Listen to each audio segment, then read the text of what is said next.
The Ambulatory Care PGY2 residency program I think is really unique because we place the PGY2 resident in primary care practice sites across the region that don't already have a pharmacist. And so they spend the year really building out and developing the clinical pharmacy service in that site and developing a business plan, a pro forma, to help support that position after the residency year.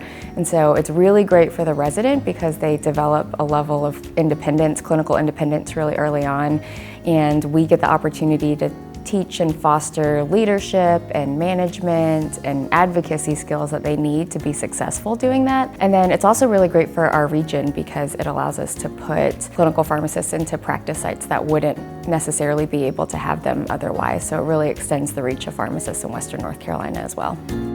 I think it's really unique in that our program doesn't necessarily focus on the clinical aspect, although we teach that as well.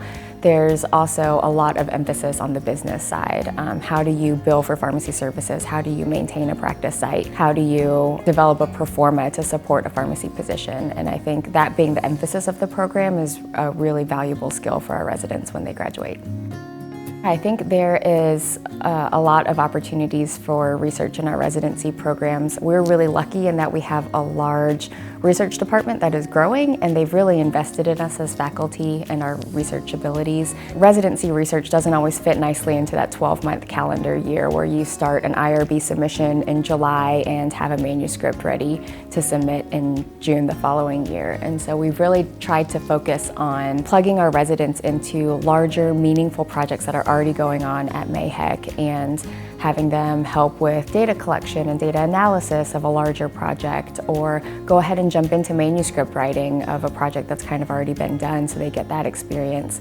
We really think that helps to mimic the experience of scholarship in practice, where you're working as part of a team and that research doesn't fit nicely into that one-year timeline, and it might take several years to develop a really meaningful research project with valuable results. And so I think that's unique about our research program, and I think a great opportunity for residents.